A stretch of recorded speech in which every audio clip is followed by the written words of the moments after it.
What I have in my hands is one of the world's most efficient heating technologies, and this tech combined inside this blanket might be the best way to beat winter's chill. On this channel, electric blankets are a frequent topic of discussion on how to safely stay warm while using minimal electricity. So in this video, I'm putting the Jartoo electric blanket to the test. I'll show you how it performs and share some tips on getting the most out of it to stay cozy and save energy. One of the things that sets this Jartoo electric blanket apart from the rest is its low voltage design that could potentially reduce the risk of electric shock if the blanket gets wet. That's a game changer for outdoor adventures where you might encounter snow, rain, or even something as simple as morning dew. This blanket comes with a carrying case as well as a resealable vacuum sealed zipper bag.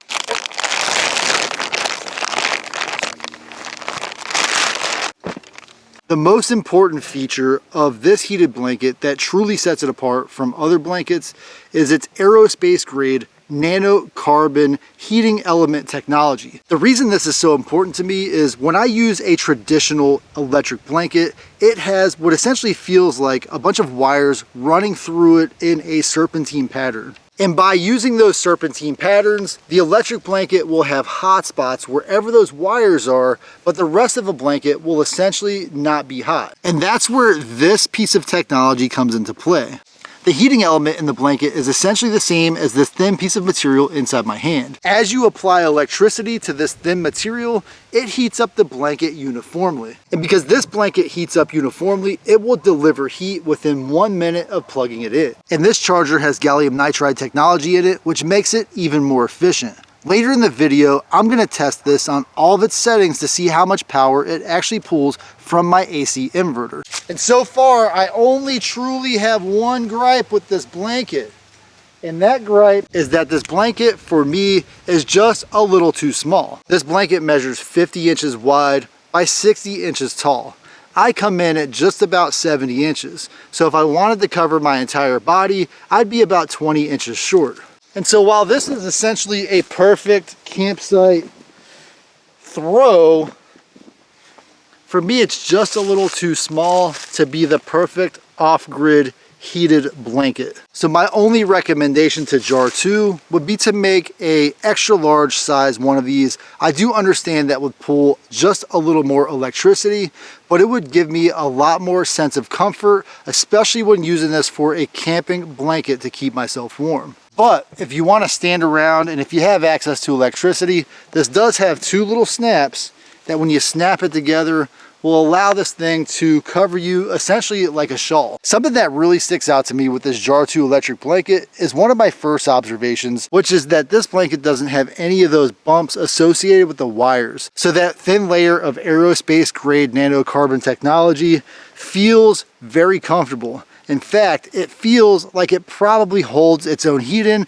just like a space blanket or emergency blanket that you might keep in the glove box of your vehicle. In fact, this is a very soft fleece-like material, and because it has that heated layer inside, it actually feels almost like one of those weighted blankets that are very comfortable to sleep with. The blanket also came with a remote control that really has that Apple TV quality and feel.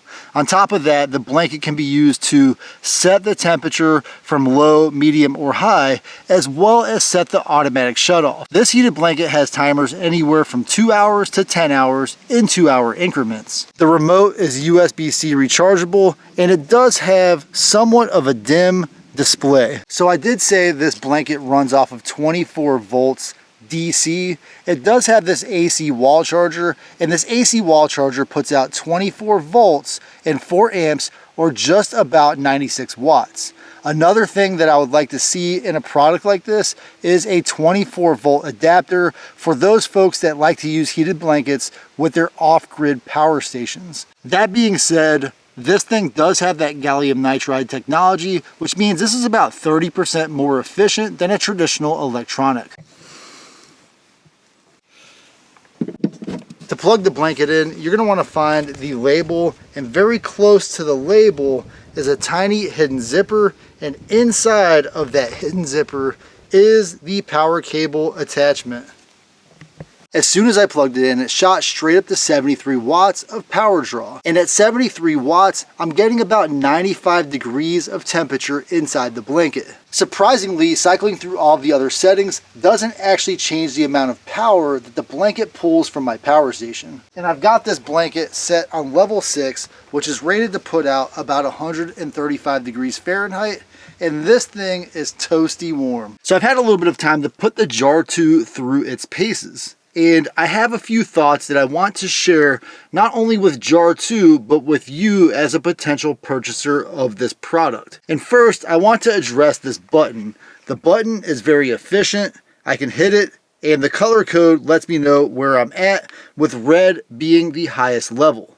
Now, if I was going to design a blanket like this, I would make it so that this electric cord is on the opposite end, or the furthest end from this button. I'm making this recommendation because when I'm camping at night and I have this blanket cozy up to my head, I want the button closest to where my head is so that I don't have to search around to find it, but I want the cable closer to my feet so I have a little more room and distance from the cable while I'm sleeping with the blanket. My second recommendation is to make this zipper pocket big enough to hold that remote control.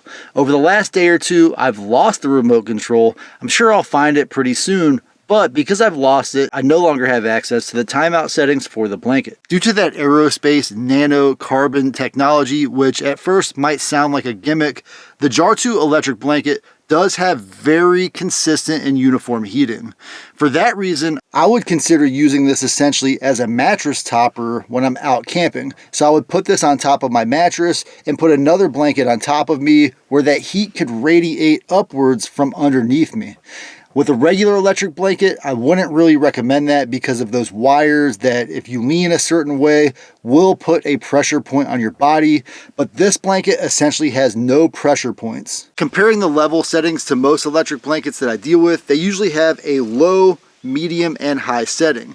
In this case, the Jartoo has that 95 degrees, and then it goes up from there in increments of either 7 or 8 degrees. So it goes from 95 degrees to 102 to 110 to 117, 124, and then finally 131 degrees Fahrenheit. So while you can find the optimum temperature with your Jartoo electric blanket, I did mention earlier that it pulls a continuous 73 watts from the power outlet. However, I have noticed as I've used it a little longer, on the lowest setting, it cycles on and off to maintain that temperature. So you are pulling 73 watts while it's heating, but then it shuts off for a certain amount of time, allowing you to regain or recoup some of that electricity. And this is just wishful thinking, but I would prefer to see this, for example, pulling 40 watts at the lowest setting and then maybe 73 watts at its highest setting. My last major observation is about heating in general, where you're out maybe camping, maybe you're tent camping, small vehicle camping, or you're just out and you need something to keep yourself warm, for example, at a football game, soccer game, something like that where you have a breeze, you have all of the elements essentially hitting you, and you can have this electric blanket keeping you warm. It is much more energy efficient to use a heated blanket to heat yourself individually than it would be to try to use an electric heater to heat the inside of a large tent, or in my case, my minivan camper. So where a small space heater would take anywhere from 1,500 to 3,000 watts to try to keep this thing warm, I can simply put this blanket on and keep myself warm without wasting too much electricity. That's about everything I want to share about the Jartoo electric blanket. If you want to find out more information, check out my link in the video description. And thank you to Jartoo for providing this blanket for this test and review. As always, give this video a thumbs up, and now watch this video to check out my latest adventure.